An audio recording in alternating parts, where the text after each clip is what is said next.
Eiropas balss. Raidījums tapis sadarbībā ar sociāldemokrātu grupu Eiroparlamentā.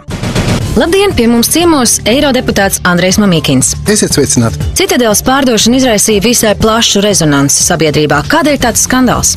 Pirmā pretenzija ir top secret noslēpums un noslēpuma grifs, kas bija uzlikts darījumam. Banka nepieder valdībai un nepieder partijai Vienotība. Banka pieder katram no mums un valstī.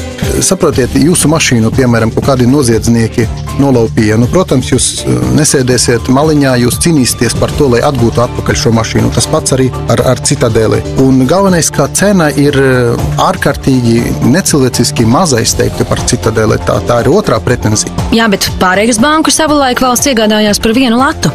Tas tiesā par vienu latu, bet katrs cilvēks no mums, katrs pensionārs un inženieris un celtnieks un arī skolnieks, students samaksāja miljārdu eiro gandrīz par banka sanāciju. Un šo naudu mēs aizņēmamies savā laikā no starptautiskām organizācijām, kuru nosacījums bija tautas valoda runājot griezt sociālo sfēru. Tas ir nepieņemams.